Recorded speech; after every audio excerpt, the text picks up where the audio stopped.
আজ ২৪শে নভেম্বর, গতকাল ছিল ২৩শে নভেম্বর। ভারতবর্ষে আরও একটা নির্বাচনী ফলাফল ঘোষণার দিন। মূলত ঝাড়খণ্ড এবং মহারাষ্ট্রের বিধানসভা নির্বাচন ছিল, আরও কিছু উপনির্বাচন ছিল, যার মধ্যে আমাদের পশ্চিমবঙ্গ রাজ্যের ছটা বিধানসভা কেন্দ্রের উপনির্বাচন ছিল। খুব আশানুরূপভাবেই শাসক দল এই ছটা কেন্দ্রই জয় করেছে এবং এটা জয় করার পরই আমি জানি না কাদের মাথায় এই চিন্তা ছিল যে চলমান আরজিকর আন্দোলন, সেই আন্দোলনের নিরিখে শাসক দল খুব খারাপ পারফর্ম করতে চলেছে। কিন্তু যাই হোক, এই নির্বাচনের ফলাফল দেখে বহু মানুষ নিজেদের মধ্যে কিছু প্রায় অপ্রয়োজনীয় কথাই বলতে শুরু করেছে। এটা ঠিক কথা যে শাসক দল অবশ্যই বলবে যে এত আন্দোলন করেও কিছু হলো না, দেখো আমরাই জিতলাম, এসব আন্দোলন করে কিছু হয় না ইত্যাদি প্রভৃতি। কিন্তু যারা আন্দোলনে ছিল, আন্দোলনের পক্ষে ছিল বা এই শাসক দলের বিরোধী পক্ষ, তারা নিজেদের মধ্যে বাকবিতণ্ডায় জড়িয়েছে যে এসব আন্দোলন করে কিছু হয় না, বা কেউ বলছে যে আন্দোলন করেও কিছু হলো না, তার মানে মানুষ কি চায়? মানুষ বোধহয় এরকম দুর্নীতিপরায়ণ, অরাজকতাপূর্ণ একটা সরকারই চায়। তাহলে প্রশ্ন হচ্ছে যে চলমান আর্যিকর আন্দোলন আমরা ৩ মাস ধরে দেখলাম। তা এখন অবশ্যই সেই আন্দোলন সীমিত, সেই নিয়ে আমরা সর্বশেষ ভিডিওটি বানিয়েছি। কিন্তু এখন প্রশ্ন হচ্ছে যে এই আন্দোলন কি সত্যিই কিছু পজিটিভ দিল না আমাদেরকে? দেখুন, ভিডিও শুরু করার আগে ১ম যে কথাটা আমি বলে নিতে চাই, সেটা হলো যে ভারতবর্ষের নিরিখে ২-৪টে নির্বাচন, সেই নির্বাচনের ফলাফল দিয়ে আপনি যদি সমস্তটাকে জাজ করতে যান, তাহলে আপনি বারংবার আশাহতই হবেন। এই বিষয়ে কোনো সন্দেহ নেই। এবং তার চেয়েও বড় কথা, ৬টা বিধানসভা কেন্দ্রে উপনির্বাচন, তাও ৬টাই কলকাতা শহর থেকে বেশ খানিকটা দূরে। সবচেয়ে কাছেরটা বোধহয় নৈহাটি। সেইখানে দাঁড়িয়ে আ আরজিকর আন্দোলনের প্রভাব যে এই আন্দোলনের উপর প্রায় কিছু থাকবে না, এটা যে কেউ একটু চোখ কান খোলা রাখলেই বুঝতে পারত। কিন্তু শাসক দল এটাকে তার জয় হিসাবেই দেখানোর চেষ্টা করবে যে আন্দোলন দেখে কিছু হয়, আন্দোলন করে কিছু হয় না। কিন্তু সত্যিই কি আন্দোলন করে কিছু হয় না? এই প্রশ্নটা নিয়েই আজকে আমাদের মূল আলোচনা।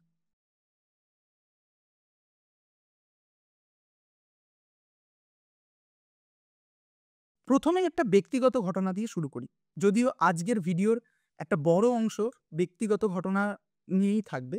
কারণ এই যে ৩ মাসব্যাপী আন্দোলন আমরা দেখলাম, যে আন্দোলন চলল, সেই আন্দোলনের প্রায় সবকটা গুরুত্বপূর্ণ আ মোড় বা জাংশনেই কিন্তু আমি উপস্থিত ছিলাম ব্যক্তিগতভাবে। ফলে আমিও নিজের মতো করে এই আন্দোলনকে দেখেছি, উপলব্ধি করেছি, পার্টিসিপেট আ করেছি।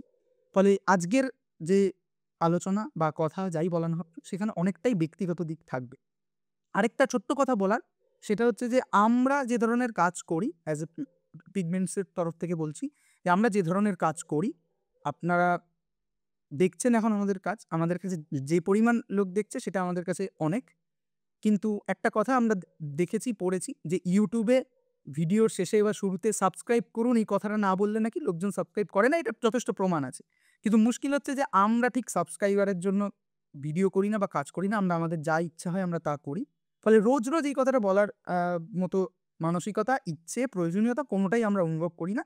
কিন্তু যখন অনেকগুলো ভিডিও আমরা পরপর করলাম, মনে হয় আজকে আমরা খানিক এটা বলতে পারি যে কোনো বাধ্যবাধকতা নেই। আমরা সাবস্ক্রাইবারের নিরিখে গোটা কোনো জিনিসকে মাপিও না, মাপবও না। আমরা সাবস্ক্রাইবার যে খুব আমাদের প্রয়োজনীয় তাও নয়। কিন্তু এটা তো ঠিক যে এটা একটা অ্যালগরিদমের বেসে চলে। ফলে সাবস্ক্রাইবার বেশি হলে পরে, কমেন্ট বেশি হলে পরে সে হয়তো আরো বেশি লোকের কাছে ভিডিওটা পৌঁছে দেবে। ফলে আমরা কোনো কথা গুরুত্বপূর্ণ বলে মনে করছি এবং সেটা বলছি, সেটা আরো বেশি মানুষের কাছে পৌঁছে যাক, এটাই তো মূল উদ্দেশ্য। ফলে সেখানে যদি সাবস্ক্রাইবার সংখ্যা বাড়লে পরে সেটা বেটার হয়। আমরা চাইবো সেটা করতে আরকি। কিন্তু তার জন্য অত পরিশ্রম করতে আমরা রাজি নই। রোজ বলতে পারব না। ৫-৭ টা ভিডিওর পর কোনদিনও মনে পড়লে বলব। যেমন আজকে আমি বলছি যে চাইলে আপনারা যদি মনে করেন সাবস্ক্রাইব করতে পারেন। Thank you. যে ব্যক্তিগত গল্প থেকে শুরু করি সেটা হচ্ছে এই ২০২৪ এরই বিশ্বকর্মা পুজোর রাত এবং সম্ভবত ১৭ তারিখ কি ১৮ তারিখ হবে সেদিনকার, এবং আমি সেদিন সকাল থেকে স্বাস্থ্য ভবনে ছিলাম। স্বাস্থ্য ভবনের ওখানে অবস্থান ছিল। তার আগের দিনই মুখ্যমন্ত্রী মমতা ব্যানার্জির সঙ্গে স্বাস্থ্য ভবনের যে সর্বশেষ মিটিং হলো উনার বাড়িতে, সেই মিটিং হয়েছে এবং তারপরে ঐদিন, যেদিনের কথা বলা হচ্ছে, সেদিন মূলত একটা জিবি করে ডিসিশন নেওয়া হবে যে স্বাস্থ্য ভবন থেকে আন্দোলন তুলে নেওয়া হবে নাকি আরো আন্দোলন অন্য খাতে বইবে, কি হবে, তার জিবি চলছে। সকাল থেকে স্বাস্থ্য ভবনে ছিলাম। রাত্রিবেলা একটা এমার্জেন্সি তৈরি হয়, যার জন্য আমাকে শেষ ট্রেন ধরে বাড়ি ফিরতেই হবে। তখনও কিন্তু জিবি চলছে। তখন অবধি ঠিক নয় যে স্বাস্থ্য ভবন আন্দোলন, যেটা এই গোটা ৩ মাসের আন্দোলনের একটা পিক বা ক্লাইম্যাক্স আমি বলতে পারি আমার চোখে অন্তত, সেটা তখনও অবধি নিশ্চিত নয় যে কোন দিকে যাচ্ছে। একটা ইমার্জেন্সির জন্য আমাকে বাড়ি ফিরতে হবে। আমি চেক করে দেখি যে বিধাননগর স্টেশন থেকে যে ট্রেনটা আছে সেটা প্রায় ৪৫-৫০ মিনিট পর। এখন যারা স্বাস্থ্য ভবন থেকে বিধাননগর স্টেশনের দূরত্ব জানেন, তারা জানেন। যারা জানেন না তাদের জন্য বলে দিই, প্রায় ৬ থেকে ৬.৫ কিলোমিটার। ফলে এটা পায়ে হেঁটে এসে ওই ট্রেনটা ধরার কোনো মানেই হয় না। মানে যাবে না ধরা। অথচ আমাকে বাড়ি ফিরতেই হতো। অগত্যা যেটা দাঁড়ায় যে কোনো একটা অ্যাপ ক্যাব, ট্যাক্সি গোছের কিছু একটা করা, সেটা সবচেয়ে চিপেস্ট যেটা, এটা বাইক ট্যাক্সি করা। তো সেই বাইক ট্যাক্সি করা হয় এবং সেটা ধরতেও সেটা ওই ছাত্র ভবনের সামনে থেকে পাওয়া যায় না। সেটা ধরতে আমাকে আরেকটু এগিয়ে এসে ৫০০ মিটার মতো এগিয়ে এসে উইপ্রো মোড়ে আসতে হয় এবং ফাইনালি যা হয় আরকি, যে কোথায় যাবেন আ ইত্যাদি প্রভৃতি, ২-৪ পয়সা বেশি দেওয়া ইত্যাদি। দিয়ে কোথাও একটা গিয়ে ব্যাপারটা আন্ডারস্ট্যান্ডিং এ দাঁড়ায়। কিছু টাকা তিনি বেশি চান এবং আমিও সেটা দিতে রাজি হই। কারণ দিতেই হতো আরকি। নাহলে আসতে পারতাম না। যাক গে। তো ফাইনালি যেটা বলার জন্য এই গল্পটা বলা, সেটা হচ্ছে যে আমি সাধারণত রাস্তাঘাটে বেরিয়ে খুব একটা লোকজনের সাথে কথা বলি না। হ্যাঁ, কিন্তু কেউ যদি কথা বলে আমার সাথে, তাহলে আমি খুব মন খুলে কথা বলতে পারি। কিন্তু আমি ওটা ওই ব্যারিয়ারটা ব্রেক করতে পারি না। তো আমি কথা বলিওনি, কিন্তু ওই সল্টলেকের মধ্যে দিয়ে বাইক চালাতে, চালাতেই ওই ব্যক্তিটি, যেহেতু তিনি আমার থেকে কিছু বেশি টাকা ডিমান্ড করেছেন এবং আমি সেটা দিতে রাজিও হয়ে গেছি। ফলে তিনি ওই এক্সট্রা টাকাটা চাওয়ার জাস্টিফিকেশন এর জন্য সে খানিকটা গল্প করতে শুরু করেন। যার মধ্যে তিনি বলেন যে উনি আসলে কিন্তু এই বাইক ট্যাক্সি চালান না। উনি আসলে এই সল্টলেক চত্বরেই কোনো একটা হোটেল, আমি ভুলে গেছি নামটা। সেই হোটেলের হাউসকিপিং স্টাফ। কিন্তু সেই হাউসকিপিং স্টাফ তার বাড়িও মফস্বলের কোনো একটা শহরে। মফস্বলের কোথাও বা কোনো একটা গ্রাম, আমি ভুলে গেছি, একদমই ভুলে গেছি। পুরো ডিটেইলস মনে নেই। আ সেখান থেকে সে কলকাতা শহরে এসছে, অবশ্যই উপার্জনের জন্য এসছে। ৩ বছর, ৩.৫ বছর ধরে একটা প্রায় বড়সড় হোটেলেই তিনি হাউসকিপিং এর কাজ করেন। কিন্তু তাতে করেও তার সম্পূর্ণ অন্নসংস্থান বা সম্পূর্ণ জীবনযাপন হয় না। ফলে তিনি ওই হাউসকিপিং এর ডিউটি থেকে বাড়ি ফেরার সময় ৩-৪ ঘন্টা যখন যেরকম হয়, তিনি ওই বাইক চালিয়ে ওই অ্যাপ ট্যাক্সি দিয়ে খানিকটা উপরি ইনকাম করবার চেষ্টা করেন। এই গল্পটা বলার কারণটা হচ্ছে যে আমরা ঠিক কোন পশ্চিমবঙ্গে দাঁড়িয়েছিলাম এবং এই আন্দোলন, যে আন্দোলন এখন খানিকটা স্তিমিত, কোনো ২য় ফেজ আসবে কিনা আমরা জানি না। এই আন্দোলনের আ ড্রব্যাক যেমন আমরা দেখিয়েছি, ঠিক এই আন্দোলনের কিছু পজিটিভও আমরা দেখানোর দায়িত্ব বোধ করছি। কারণ এই যে পজিটিভ গুলো, যে এখানে এটা করা হয়েছে, ওখানে ওটা পাওয়া গেছে, সেখানে সেটা হয়েছে। এই পজিটিভ গুলো চোখে দেখা যায়, বড়, বড় সংবাদ মাধ্যম আছে তারা কথা বলবে। কিন্তু যে পজিটিভ গুলো আরো বেশি গুরুত্বপূর্ণ, সমাজের মৌলিক জায়গায় গিয়ে যে পরিবর্তনগুলো ঘটেছে বা ঘটতে দেখেছি আমরা, সেইগুলো নিয়ে কথা বলাটা বোধহয় অনেক বেশি দরকারি। আর সেটা করতে গেলে যে এই আন্দোলনটি কোন প্রেক্ষিত থেকে উঠে এসেছে সেটা বোঝার জন্য ৩ মাস আগের, অর্থাৎ জুলাইয়ের মাঝামাঝি বা আগস্টের শুরুর দিকের পশ্চিমবঙ্গটাকে বোঝার খুব দরকারি। আজকেও যে সেই পশ্চিমবঙ্গ খুব বদলে গেছে তেমনটা আমি দাবি করছি না। কিন্তু ওটাকে বোঝার দরকারি যে কোন জায়গা থেকে ঘটনাটা ঘটেছিল। ফলে সেইটা দেখতে গিয়ে এই পার্সোনাল এনকাউন্টারটা খুবই ইম্পোর্টেন্ট একটা রোল প্লে করে। যে একজন ব্যক্তি পশ্চিমবঙ্গের কোনো একটা গ্রাম বা মফস্বল থেকে কলকাতা শহরের নিকটবর্তী সল্টলেকের মতো একটা পশ এলাকায় আসছে, একটা হোটেলে হাউসকিপিং এর কাজ করছে। অর্থাৎ তার কাছে একটা স্টেবল চাকরি আছে। অথচ তার জীবন ধারণের জন্য প্রয়োজনীয় ইনকাম সে করে উঠতে পারছে না। তাকে এক্সট্রা আরেকটা কাজের জন্য আম তাকে খাটতে হচ্ছে। এবং ঐদিন যেহেতু বিশ্বকর্মা পুজো ছিল, আমিও কোনো গাড়ি পাচ্ছিলাম না, কিছু পাচ্ছিলাম, বাস-ফাস সব বন্ধ হয়ে গেছে। ঠিক তেমনি উনিও ঐদিন সন্ধ্যাবেলায় তেমন কোনো যাত্রী পাননি। সেইজন্যই খানিকটা এক্সট্রা টাকা ডিমান্ড করেছিলেন। ফলে এখান থেকে আমরা বুঝতে পারবো যে আমরা কোন পশ্চিমবঙ্গের মধ্যে বসবাস করছি। পশ্চিমবঙ্গে কর্মসংস্থানের হিউজ অভাব রয়েছে। যারা সো কল্ড পড়াশোনা করে অনেকটা উপরের দিকে এলিট কোচের লোক, তাদের বেশিরভাগই পশ্চিমবঙ্গ থেকে আজকে বাইরে। আর যারা তার থেকে নিচের লোক, ভাগের লোক, তারা পশ্চিমবঙ্গ থেকে তারাও বাইরে। অ্যা হয়তো তারা কেরালা, গুজরাট বা বিভিন্ন জায়গায় পরিযায়ী শ্রমিক হিসাবে বাইরে। অর্থাৎ পশ্চিমবঙ্গের কর্মঠ ব্যক্তিদের একটা বড় অংশ তারা বাইরে। পড়ে রয়েছে কারা? যারা somehow পশ্চিমবঙ্গে যে গুটিকতক স্টেবল জায়গা আছে সেখানে গুঁজে দিতে পেরেছে, অথবা দুটোর একটাতেও ম্যানেজ করে উঠতে পারেনি। না এলিটদের ক্লাসে ভিড়তে পেরেছে, না পরিযায়ী শ্রমিক হতে পেরেছে। অথবা ওই যারা স্বইচ্ছায় পশ্চিমবঙ্গে কোনো কারণে থেকে যেতে চেয়েছে। সেরকম একটা পশ্চিমবঙ্গের কথা আমরা বলছি। এমন পশ্চিমবঙ্গ যেখানে শিক্ষার হাল বেহাল বললেও কম বলা হয় এবং শিক্ষা নিয়ে আমরা পরবর্তীকালে হয়তো কথা বলব। কারণ আমি নিজে একটি সরকারি স্কুলে পড়াই অ্যাজ এ পার্ট টাইম। আমাকে পড়াতে হয় খুব ইচ্ছে থেকে নয়। আমি স্কুল টিচার হিসেবে নিজেকে দেখিও না। কিন্তু আ পড়াতে হয় কারণ সেই সরকারি স্কুলে কোনো টিচার নেই। কোনো টিচার নেই। ফলে এই আমাদের মতো গ্যাটিস দিয়ে তাদেরকে পড়াতে হয়। কেন নেই? কারণ আমরা সবাই জানি যে শিক্ষক নিয়োগের পরীক্ষাগুলো হয় টেট, এসএসসি ইত্যাদি প্রভৃতি, সেই সমস্তগুলোতে বিগ স্ক্যাম হয়েছে এবং সেই স্ক্যামগুলো করেছে আমাদেরই রাজ্যের মন্ত্রীস্থানীয় লোকজন, বড় বড় পদে বসা লোকজন। এখন আমরা এটাও দেখছি যে তারা আজ ৩ বছর পর যারাও ধরা পড়েছিল তারাও ছাড়া পেয়ে যাচ্ছে। ফলে আমাদের এই গণতন্ত্র, এই রাষ্ট্র ব্যবস্থা তার খোল নলছে। তারা যদি এত বড় প্রায় মানবতা বিরোধী অপরাধ যারা করেছে, আ তাদেরকেও ঠিক করে বিচারের আওতায় আনতে পারে না। আর আমরা কোথাও গিয়ে মনে করি যে এই অভয়া মামলা সেটা বিচার পাবে বা ইত্যাদি, এবং আমি জানি না, মানে পাবে হয়তো, কিন্তু ডাউট আছে। যাকগে আমরা মূল কথায় আসি। সেটা হচ্ছে যে এরম একটা পশ্চিমবঙ্গ যেখানে শিক্ষার হার লড়ঝড়, যেখানে স্টেবল কর্মসংস্থান বলতে কিছু নেই। যেটুকু আছে সেটাও আন্ডারপেইড, ভীষণভাবে আন্ডারপেইড। তার একটা নমুনা এই অবশ্যই আমার সাথে সাক্ষাৎ হওয়া এই র‍্যাপিডো ড্রাইভার। উনার নাম আমি জিজ্ঞেসও করিনি, আমার মনেও নেই। আম এবং তারপরে যেটা হচ্ছে যে পশ্চিমবঙ্গের ইকোনমিক সিচুয়েশন কি? হ্যাঁ, আমরা এমন একটা রাজ্য, কিছু ওয়েলফেয়ার আম মানে রাষ্ট্রের যেরকম আম ওয়েলফেয়ারমূলক কাজগুলো হয় সেইগুলো আমরা আ করি অবশ্যই। লক্ষ্মীর ভান্ডার হোক, বার্ধক্য ভাতা হোক বা ইত্যাদি হোক। কিন্তু তার পেছনে সৎ উদ্দেশ্যের থেকে অসৎ উদ্দেশ্যই অনেক বেশি। কি করে নির্বাচনী বৈতরণী পেরিয়ে যেতে হবে। ফলে ওয়েলফেয়ার স্কিমগুলো থাকুক, ওটা নিয়ে কোনো ঝামেলার ব্যাপার নেই। কিন্তু স্টিল আমাকে বুঝতে হবে যে পশ্চিমবঙ্গের ইকোনমিক সিচুয়েশনটা কি? পশ্চিমবঙ্গ এমন একটা রাজ্য যার ম্যাক্সিমাম ইনকামটা আসে এক্সাইজ ডিউটি ফি থেকে, অর্থাৎ পাঁতি বাংলায় বললে মদ বেচার টাকা থেকে।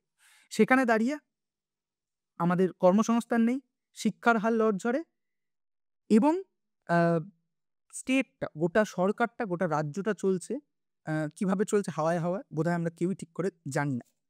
এরপরে রইল বাঙালির যেটা আরো বড় একটা পরিচয়, বাঙালি শিল্প, সাহিত্য, বৌদ্ধিক চর্চা ইত্যাদি করতে পারে। শিল্প, সাহিত্য, বৌদ্ধিক চর্চা, সিনেমা সমস্ত জায়গায় যে বাঙালির অবক্ষয় হয়েছে, এই কথা আর মানে বলতে, বলতেও আমরা খানিক ক্লান্ত। ফলে সমস্তটা না বাঙালি তার যেটা বেস জায়গা ছিল, অর্থাৎ চিন্তা আ করা, নতুন, নতুন চিন্তা আনা, সেটা ফিল্ম বা সাহিত্য বা গল্প বা ওভারঅল সাংস্কৃতিক আ প্রেক্ষিতে এনে ফেলা, সেটা হোক, কর্মসংস্থানের দিক থেকে হোক, পশ্চিমবঙ্গের অবস্থা খুব একটা ভালো ছিল না। সেইখানে দাঁড়িয়ে এই আন্দোলন যখন শুরু হলো, সেই আন্দোলন শুরু হলো কি থেকে? সেই আন্দোলন শুরু হলো স্বাস্থ্য ব্যবস্থার নিরিখে। আ যদিও মূল আন্দোলনের শুরুটা কিন্তু এতটা রাজনৈতিক ছিল না। কখনোই আন্দোলন খুব রাজনৈতিক জায়গায় পৌঁছতে পারেনি। বাট স্টিল ১ম থেকে কিন্তু এই আন্দোলন এত বেশি রাজনৈতিক ছিল না। যতটা তাও পরের দিকে খানিকটা হতে পেরেছিল। আ সেটা হচ্ছে যে স্বাস্থ্য ব্যবস্থার সমস্যা, শিক্ষা যেখানে লড়ঝড়ে, কর্মসংস্থান যেখানে ঠিক করে নেই, রাজ্যের ইকোনমিক হাল যেখানে খারাপ, এবং ওভারঅল বাঙালির বৌদ্ধিক পতন যেখানে ঘটেছে, সেখানে দাঁড়িয়ে স্বাস্থ্য ব্যবস্থা কি করে লোন ওয়ারিয়র হয়ে যেতে পারে? খুব স্বাভাবিক, সম্ভব নয়। স্বাস্থ্য ব্যবস্থাও যথেষ্ট বেহাল।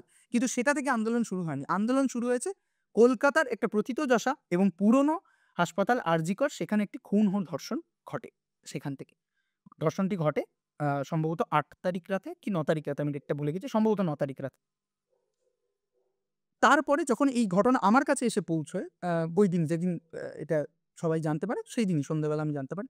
আমি খুব আলাদা করে যে ইন্টারেস্টেড ছিলাম তা নয়। কারণ পশ্চিমবঙ্গে কি ধর্ষণ হয় না? মানে অবশ্যই হয়। সারা ভারতবর্ষে প্রতি মিনিটে একটা করে ধর্ষণ আ হয়। প্রতিদিনে ৯০ টা করে ধর্ষণ হয়। এরকম রিপোর্ট আছে। সেখানে জানি পশ্চিমবঙ্গেও ধর্ষণ হয়। ফলে একটা ধর্ষণ হয়েছে, সেটা নিয়ে ১ম ২-৪ দিন মানুষ কথা বলছে। ঠিক আছে। মানে এইটাতে মানে এইটা নিয়ে এটা খুব একটা আমার নজর কেড়েছে তা না। একটা ঘটনা হয়েছে, আরো ৫ টা ঘটনার মতো সেরকমই ছিল।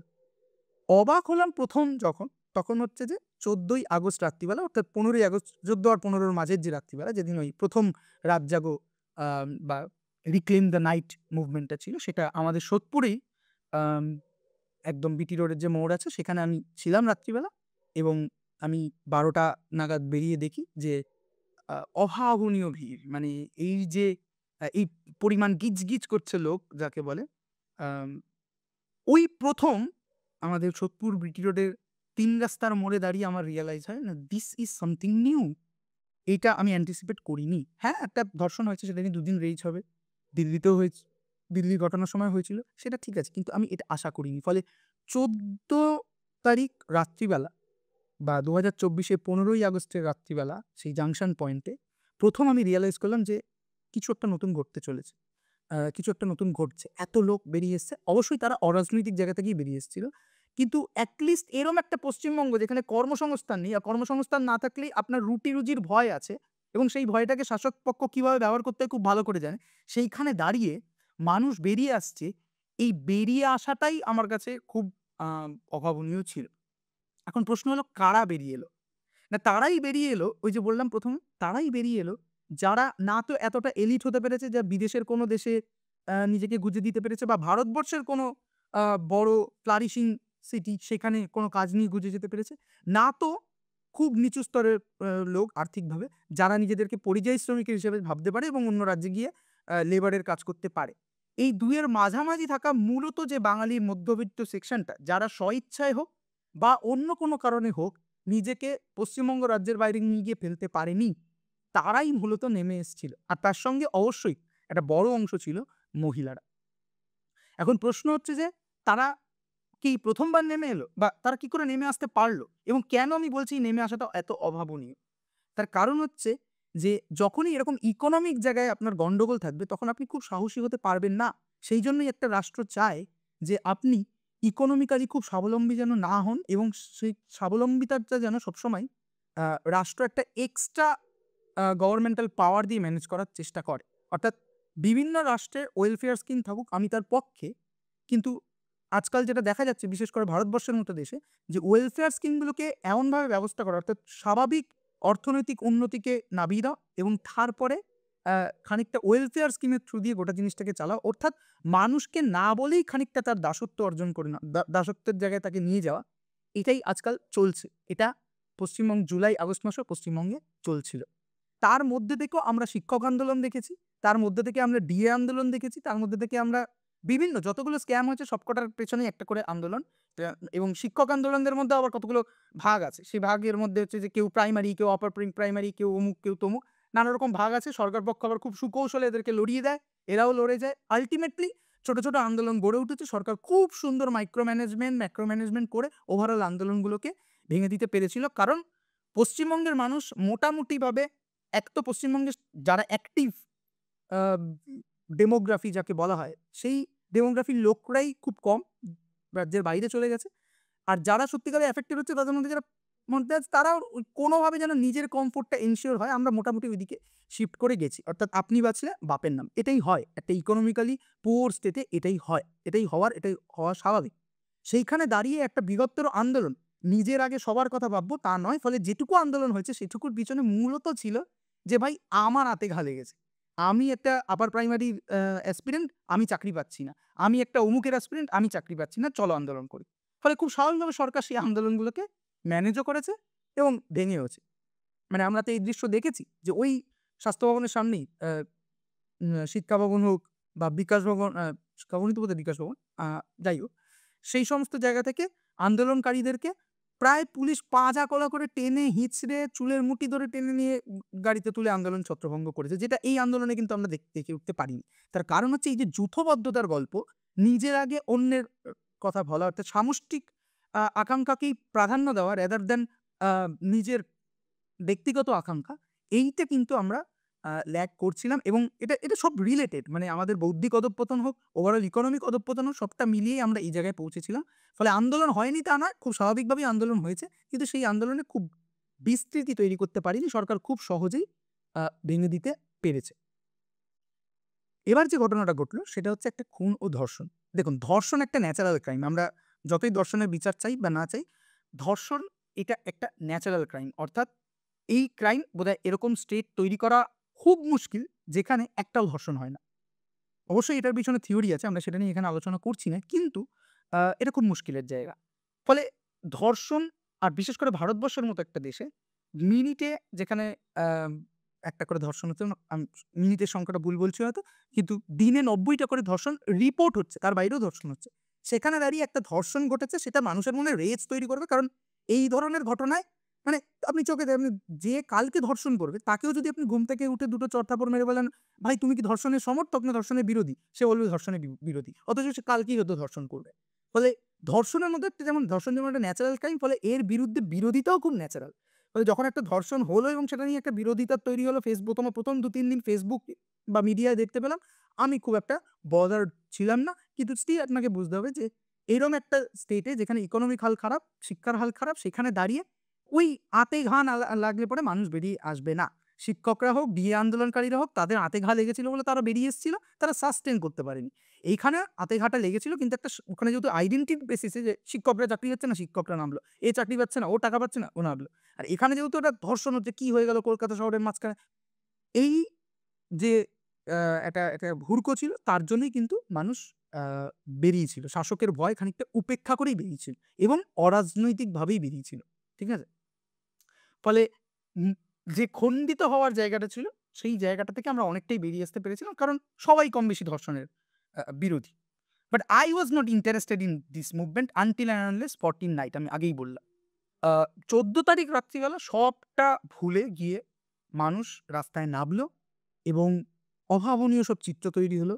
আ শ্যামবাজার ৫ মাথার মোড়, আমাদের সোদপুর বিটি রোড অবশ্যই একটা বিশেষ প্রাধান্য পেয়েছিল যেহেতু এই ঘটনাটার সঙ্গে আমাদের সোদপুরের নাম অনেকটাই জুড়ে আছে। ফলে আ সবটা মিলিয়ে কলকাতা শহরের বিভিন্ন জায়গায় এরকম দৃশ্য দেখা গেল এবং সত্যিই অভাবনীয়। মানে যারা ওটা আমরা অবজার্ভ করেছি, যারা ওটার মধ্যে ছিলাম, তারা আমরা জানি যে সত্যি আ কতটা অভাবনীয়। কিন্তু এরম একটা জিনিসের জন্য নেমে আসার জন্য ১২ টার সময় আপনি রাস্তায় নামছেন মানে আ হয় সেটা দুর্গাপুজো হতে হবে কলকাতার অথবা কোনো একটা আপনার ভেস্টেড ইন্টারেস্ট থাকতে হবে। কিন্তু এখানে তো কোনো ভেস্টেড ইন্টারেস্ট সেই অর্থে ছিল না। কিন্তু যেটা ছিল ওই যে বললাম যে ধর্ষণের মতো একটা ন্যাচারাল ক্রাইম যেটার বিরোধ করা খুব সহজ। তার জন্য আপনি যেকোনো ধর্মের হতে পারেন, যেকোনো রাজনৈতিক এজেন্ডার হতে পারেন, যা খুশি হতে পারেন। ধর্ষণের বিরোধ করা খুব সহজ। ফলে খুব সহজ বলেই মানুষের মধ্যে একটা রেজ তৈরি হয়েছিল এবং যেহেতু স্বাধীনতা দিবসটা এমনি ছুটি বা ইত্যাদি থাকে, ফলে ওভারঅল মানুষের একটা পার্টিসিপেশন কিন্তু বেড়েছিল। এক্সাক্ট কি কারণে বেড়েছিল এটা বোধহয় এখনো বা আমি হয়তো সঠিক ব্যক্তি নই এটাকে এখনই দাঁড়িয়ে আ এনালিসিস করার মতো। শাসকের ভয় উপেক্ষা করে মানুষ রাস্তায় নেমেছিল? নাকি ভয় ওখানে যে ভয় বলে কিছু থাকতে পারে সেটাই মানুষ ভাবেনি?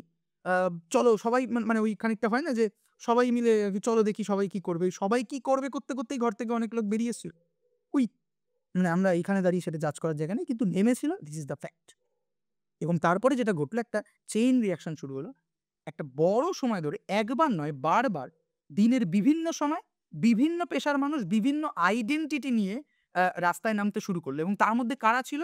সবচেয়ে ফ্র্যাজাইল কমিউনিটি একটা সোসাইটির সেটা হচ্ছে কর্পোরেট এমপ্লয়ি। কর্পোরেট এমপ্লয়িদেরকে যখন সকন ছাঁটাই করে দেওয়া যায়, যা খুশি ডিসিপ্লিনারি অ্যাকশন নেওয়া যায়, সেই কর্পোরেট এমপ্লয়িরা পর্যন্ত সল্টলেকের ওয়াটারফ্রন্টের পাশ দিয়ে বৃহৎ মিছিল করল। তা নানা আইডিয়া নিয়ে, নানা রকম আইডেন্টিটি নিয়ে মানুষ রাস্তাঘাটে আ নামছিল। আমরা যারা অবজার্ভ করছিলাম তারা দেখছিলাম যে চারপাশ কিরম জানি রূপ বদলে গেছে। সবচেয়ে ইন্টারেস্টিং যে পয়েন্টটা যাদের মধ্যে আমি সবচেয়ে কমফোর্ট ফিল করি তারা হচ্ছে স্টুডেন্টস। স্কুলের স্টুডেন্ট যাদের রাজনৈতিক জ্ঞান প্রায় হয়ই না। ভারতবর্ষের আইন অনুযায়ী ১৮ বছর না হলে যার রাজনৈতিক জ্ঞানকে ধার্তব্যেই আনা উচিত নয়। সেই স্কুলের গণ্ডির ভেতরেও কিন্তু এই আন্দোলন ঢুকে পড়ল।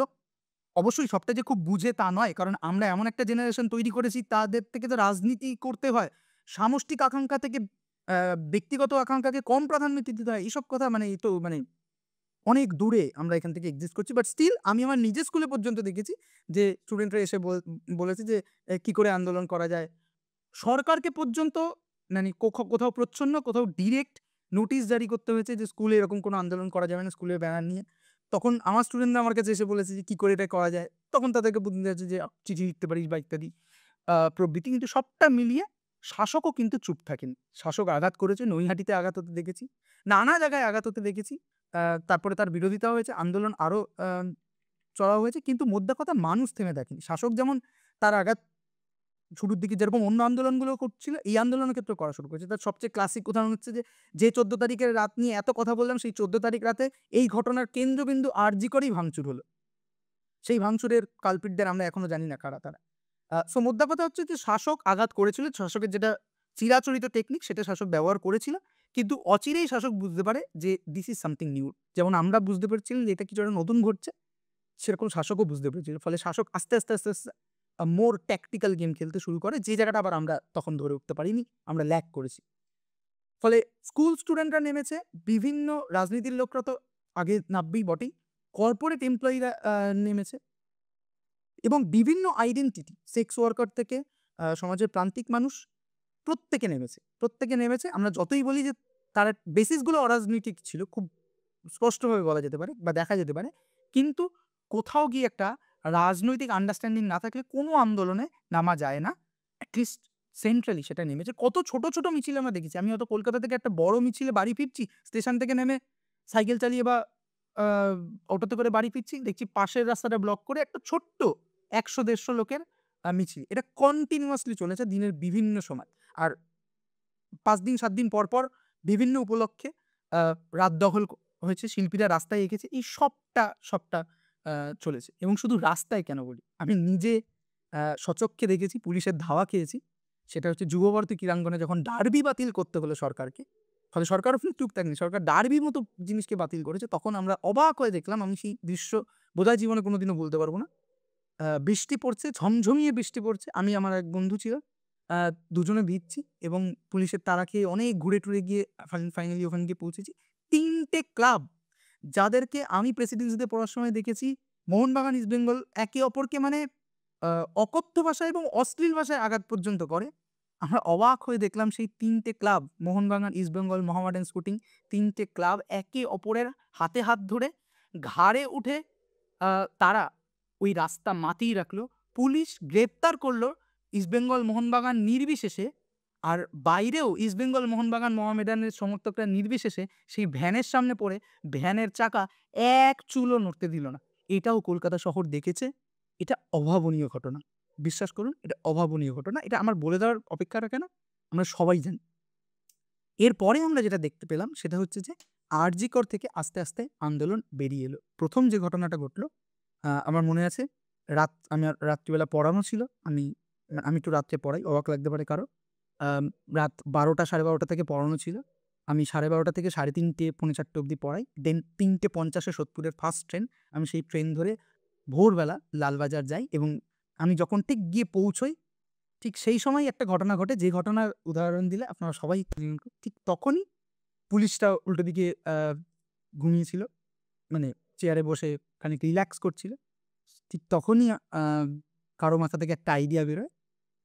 এবং আমি দেখি যে সবাই জনগণ মন অধি গাইছে এবং পুলিশটা দাঁড়িয়ে পড়ছে, যেটা পরবর্তীকালে একটা রিচুয়াল হয়ে গেছিল প্রতিদিন ভোরবেলা। বিশেষ করে স্বাস্থ্য ভবনের কাছে তো বটেই, প্রতিদিন ভোরবেলা জনগণ বাজানো এটা একটা রিচুয়াল মতো হয়ে দাঁড়িয়েছিল। এবং ওই ভোর হলো, দোর খোলো, বিনীত গোয়েল ওঠোরে, ওটাও আমার চোখের সামনে ঘটেছে এবং ওই সময়ে ঘটেছে। ফলে আমরা লালবাজার অভিযান করলাম এবং কোনো প্রস্তুতি ছাড়াই যে রাত কাটাতে হবে, লালবাজারে পৌঁছানো হলো, আটকে দেওয়া হলো। সারাদিন বসে থাকা হলো। পরের দিন গিয়ে সিপির হাতে গিয়ে তাকে শিরদাঁড়া উপহার দেওয়া হলো এবং তাকেই শোনানো হলো যে কেন তার পদত্যাগ করা উচিত। এই ঘটনা পশ্চিমবঙ্গ লাস্ট কবে দেখেছে? We don't know. আমি লাস্ট ১০ বছর কেন, লাস্ট ২০, ৩০, ৪০ বছরে পশ্চিমবঙ্গ এই ঘটনা দেখেছে? মনে তো হয় না। ফলে এই ধরনের অভাবনীয় ঘটনা কিন্তু আমরা ঘটতে দেখেছি। এইবার এই সিপির আ পদত্যাগপত্র সাবমিট করার পর কিছুদিন পর ঘোষণা করা হলো যে স্বাস্থ্য ভবন অভিযান করা হবে। এগেইন স্বাস্থ্য ভবনে যেতে না যেতেই ওখানে আটকে দেওয়া হলো ব্যারিকেড করে। ওখানেই বসে পড়া হলো এবং আস্তে, আমি এক্সাক্টলি ভুলে গেছি কতদিন চলেছিল। ১০-১২ দিনের উপরে তো বটেই। প্রায় প্রত্যেকদিন আমি উপস্থিত ছিলাম। দিনে রাতে বিভিন্ন সময়। প্রচুর দিন এই পিগমেন্টসেরই ভিডিও শুট করার পর তড়িঘড়ি গিয়ে লাস্ট ট্রেন ধরেছি বা ফার্স্ট ট্রেন ধরেছি ভোরবেলা ৩:৫০ এ। ফলে এই সবটা মিলিয়ে সবটা ঘনিয়ে এলো ওই স্বাস্থ্য ভবনে এবং আমি মনে করি এই আন্দোলনের সবথেকে পিক টাইমটা ছিল ওই স্বাস্থ্য ভবন আন্দোলন। এবং যারা স্বাস্থ্য ভবনে গেছেন তারা নিশ্চয়ই এটা ফিল করেছেন, যতই এই আন্দোলনের মূলে অরাজনীতি থাক, স্বাস্থ্য ভবনে অন্তত বা যতটুকু আমি পিক বলছি, সেখানকার রাজনৈতিক আন্ডারস্ট্যান্ডিং, আই রিপিট সেখানকার রাজনৈতিক আন্ডারস্ট্যান্ডিং আমাকে বেশ অবাক করেছে। আজকের পশ্চিমবঙ্গে দাঁড়িয়ে এই ধরনের রাজনৈতিক ডিসকাশন, যে ধরনের রাজনৈতিক ডিসকাশন আমরা ওই কদিন করেছি, আমি নিজে তার মধ্যে অংশ থেকেছি। আমি লোকের সাথে চুট করে কথা বলতে পারি না। কিন্তু স্টিল যত লোকের সাথে আমার ওখানে পরিচয় ঘটেছে, তাও এই রাজনৈতিক কথা বলতে গিয়ে আই ডাউট এই আন্দোলন না ঘটলে পরে ৫-৭ বছরে অত লোকের সাথে আমার আ আলাপ বা পরিচয় হতো কিনা। যাই হোক, সেটা একটা ব্যক্তিগত দিক। কিন্তু ওই স্বাস্থ্য ভবনে ১২ দিনে যেটা দেখানো হয়েছে, সেইটা নিয়ে আলাদা করে একটুখানি কথা বলা দরকার। তার ১ম যেটা দরকার সেটা হচ্ছে যূথবদ্ধতা। অর্থাৎ যে আন্দোলনে নেই সেও কোথাও গিয়ে আন্দোলনে আছে। একটা র‍্যাপিডোর কথা বললাম, একটা বাইক ট্যাক্সির কথা বললাম। আরেকটা ঘটনা বলি। আমি খুব রাত করে এখান থেকে লাস্ট ট্রেন ধরে বিধাননগর স্টেশনে নেমেছি। তখন ট্রেনটা একটু লেট করেছিল। প্রায় পৌনে ১টা মতো বাজে হয়তো, কি আরেকটু বেশি হবে। হুম। আমি কোনো আ ক্যাব পাচ্ছি না। মানে বাইকও পাচ্ছি না। পয়সা বেশি দিয়ে গাড়িতে যাবো যে সেই গাড়িও পাচ্ছি না। আ যাকে পাচ্ছি সে ক্যানসেল করে দিচ্ছে। ফাইনালি একজন ওখানেই দাঁড়িয়ে ছিল। সে কথা বলে সে রাজি হলো। সে যখন আমাকে নিয়ে যাচ্ছে, যেতে, যেতে, যেতে, যেতে যখনই বললাম যে স্বাস্থ্য ভবন নামবো ১ম এই বলেছে, তখনই জানতে পেরেছি যে মানে বুঝতে পেরেছে ওরাও তো ওখানেই ছিল। ফলে সে যে সমস্ত কথাবার্তা বলল, সেই সময়ের প্রেক্ষিতে যা, যা ঘটছিল মিটিং তার আগের দিনই বোধহয় সম্ভবত মিটিংটা ওই যেখানে মুখ্যমন্ত্রীর বাড়ির সামনে ওরা ডাক্তাররা গিয়ে কথা বলল আল্টিমেটলি মিটিং হলো না সেই দিনের কথা। ফলে সেটা নিয়ে তার মধ্যেও উষ্মা ছিল। সে হয়তো আন্দোলনে ডিরেক্টলি জয়েন করতে পারছে না। কিন্তু সেও এটার খবর রাখে অর্থাৎ যে আন্দোলনে নেই, সেও কোথাও গিয়ে আন্দোলনের পাশে ছিল। নানাভাবে পাশে ছিল। ফরেন থেকে হোক বললাম না পশ্চিমবঙ্গের একটা বড় পার্ট তারা মুম্বাই, ব্যাঙ্গালোর বা বিদেশের বিভিন্ন জায়গা থেকে এসেছিল। এই যে স্বাস্থ্য ভবনে এতগুলো মানুষ রোজ খাওয়া-দাওয়া করত, যেটার ফান্ডিং নিয়ে এত কুৎসা রটানো হলো, আমি নিজে চোখে দেখেছি। মানুষকে না করতে হয়েছে যে, "প্লিজ আজকে পাঠাবেন না, কালকে যোগাযোগ করুন, কালকে দরকার হলে বলব।" এটা দরকার পড়েছে। অল্প কিছু লোকের খাবার কম পড়েছে। ২০০ লোকের খাবার কম পড়েছে। তার কারণ সন্ধ্যাবেলা একটা মিছিল হয়েছিল যেটা ঢুকতে, ঢুকতে রাত ৮ঃ০০ বাজে। তারা খাওয়া-দাওয়া করেছে। ফলে স্বাস্থ্য ভবনে আমরা যারা নিয়মিত যাচ্ছিলাম সেই হিসাব থেকে এখানে চলেছে ২০০ লোকের খাওয়ার কম পড়েছে। কেউ একটা ফেসবুকে মেসেজ করেছে যে ২০০ লোকের খাওয়ার কম পড়েছে, যদি কিছু পাঠানো যায়। আমি জুনিয়র ডাক্তারদেরকে যারা দায়িত্বে ছিল অবাক হয়ে দেখেছি তারা হিমশিম খাচ্ছে যে মুম্বাই, দিল্লি, ব্যাঙ্গালোর, বিদেশ, বিদেশের কয়েকটা নাম নিয়ে টরেন্টো বিভিন্ন জায়গা থেকে ফোন আসছে যে আমরা কিভাবে হেল্প করতে পারি এবং ওই তাৎক্ষণিক মুহূর্তে যে যার মতো পাচ্ছে, যে ২ প্যাকেট বিরিয়ানি পাচ্ছে, বিরিয়ানি অর্ডার দিচ্ছে, যে ৩ প্যাকেট চাউমিন পাচ্ছে, চাউমিন অর্ডার দিচ্ছে। মানে অত ভ্যারাইটিস ধরনের খাবার আমরা পেয়েছি। এটা নিয়ে গর্ব করার মতোই। এরকম ব্যাপার নয় যে লোক যেটা কুচ্চরা দিল, "এটা কি এমন আন্দোলন বিরিয়ানি খাওয়া হচ্ছে?" আন্দোলনের সাথে বিরিয়ানি খাওয়ার প্রথমত কোনো সম্পর্ক নেই। অবশ্যই যদি এই সম্পর্ক থাকে যে একটা আন্দোলন চালাতে গেলে পয়সা লাগে। আমি তার জন্য পাবলিকের থেকে পয়সা তুলছি, দেন সেই পয়সা দিয়ে বিরিয়ানি খাচ্ছি। না, সেটা ঘটেনি। পাবলিক নিজে যেহেতু কার সাথে যোগাযোগ করবে, ইট ডাজন্ট ম্যাটার। স্বাস্থ্য ভবনে ওর আন্দোলন হচ্ছে এটা সে টিভিতে দেখছে। সে Zomatoতে স্বাস্থ্য ভবনে গিয়ে দিয়ে যা পাঠানো দরকার। না, আমি নিজে দেখেছি, আমি গিয়ে ওখানে দাঁড়িয়ে আছি। আরেকজন আমারই আরেক ছাত্রর সাথে অরিজিৎ যেই আমাদের পিগমেন্টস এর থাম্বনেইল গুলো বানায়, ওর সাথে দাঁড়িয়ে আছি। আ অরিজিৎ হয়তো কোথাও একটা এগিয়ে গেছে একটুখানি। আমি ওখানেই দাঁড়িয়ে আছি। দাঁড়িয়ে আছি দেখি আ একটা Blinkit এর সেই বড় ব্যাগ যার মধ্যে স্যানিটাইজার থেকে শুরু করে টিস্যু কত কিছু রয়েছে সে আমাকে একজন ওই ডেলিভারি বয় দিচ্ছে। আমি বললাম যে, "এটা কি? মানে কি করব আমি?" বলছে যে, পাঠিয়েছে কেউ একজন বলল।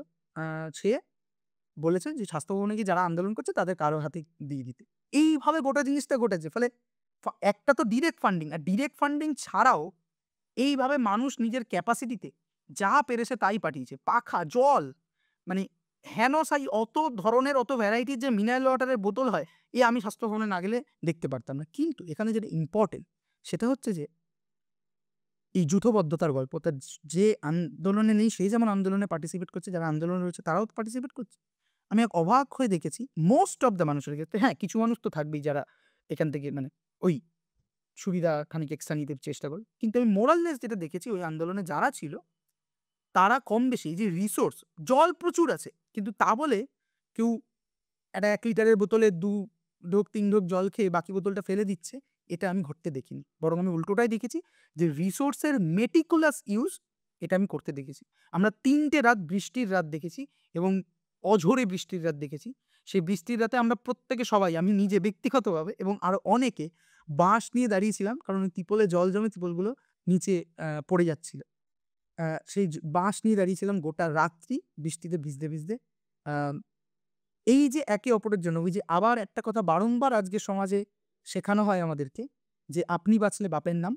ব্যক্তিগত আকাঙ্ক্ষাই সর্বশ্রেষ্ঠ। ব্যক্তিগত আকাঙ্ক্ষাই গুরুত্বপূর্ণ। আ সমষ্টির চাহিদা, সমষ্টির প্রয়োজনীয়তা গুরুত্বপূর্ণ নয়।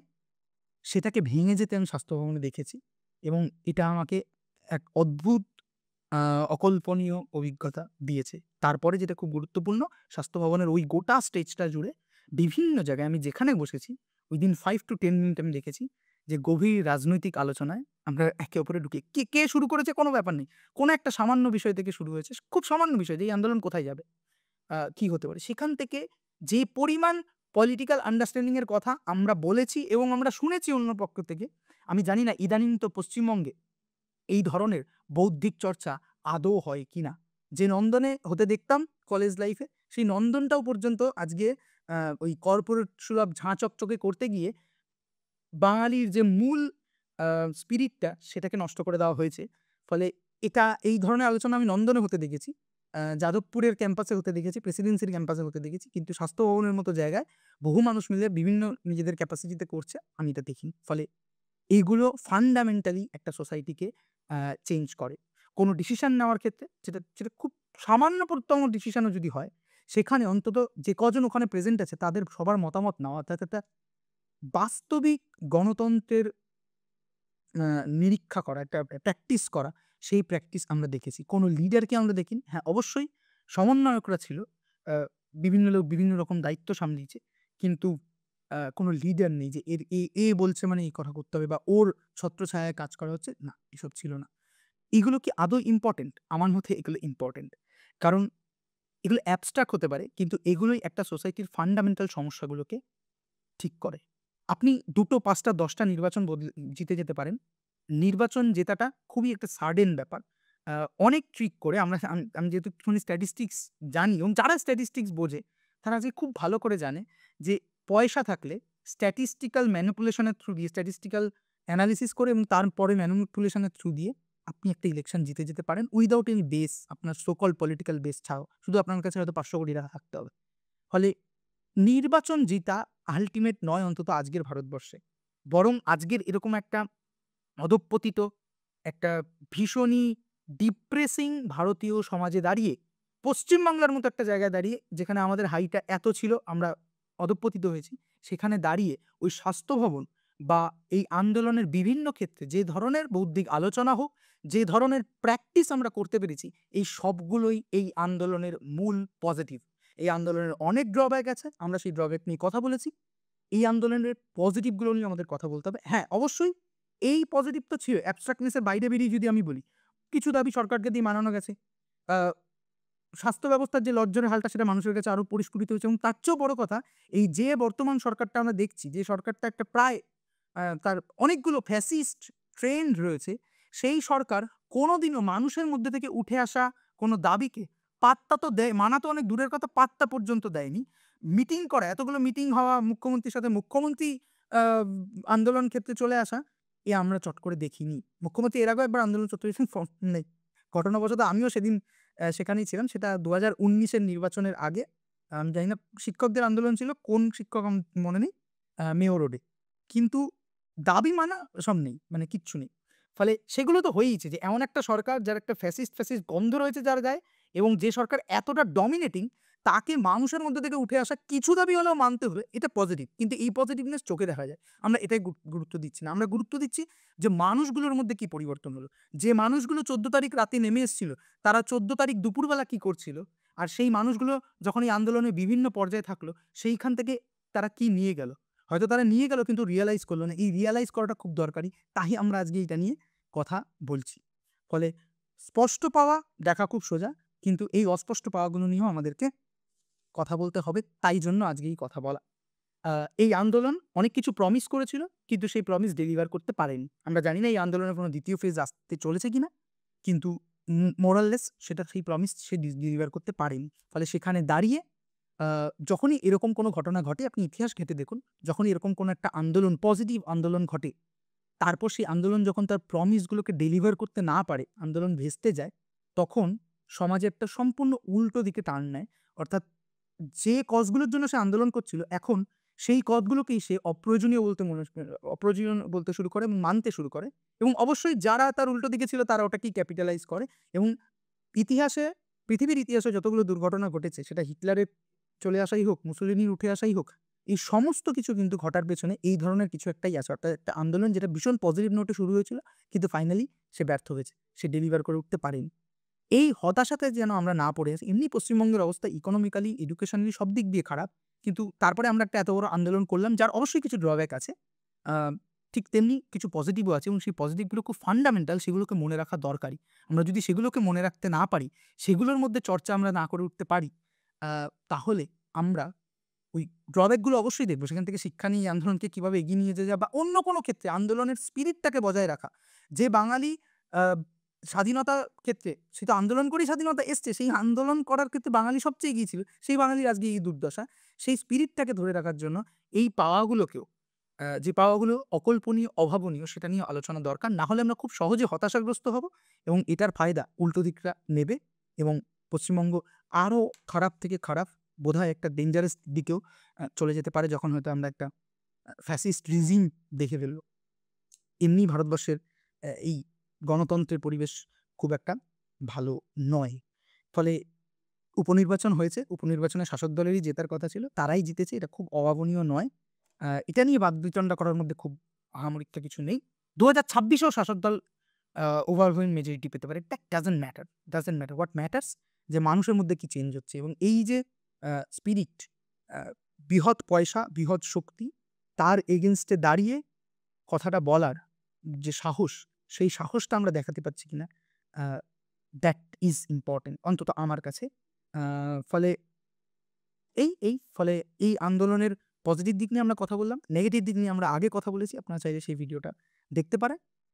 এই সিরিজের আমরা সমাপ্তি লগ্নে চলে এসেছি, আর একটা ভিডিও এই আন্দোলন সম্পর্কিত আমরা করব, সেটা হচ্ছে মূলত এই আন্দোলনের আদৌ কোনো দ্বিতীয় ফেজ যদি থাকতে হয়, বা পরবর্তীতে এই আন্দোলনের যে ভুলগুলো আমরা নিয়ে কথা বললাম, সেই ভুলগুলোকে ধরে নিই, সেই ভুলগুলোকে অ্যানালিসিস করে কি করলে আমরা পরবর্তীকালে এরকম কোনো উঠে আসা আন্দোলনকে আরেকটু বেটার স্ট্র্যাটেজাইজ করতে পারবো, এবং সেখান থেকে বেটার পারফরমেন্স, বেটার দাবি দাওয়া তুলে আনতে পারবো, সেটা নিয়ে আমরা কথা বলবো। আপাতত ধন্যবাদ।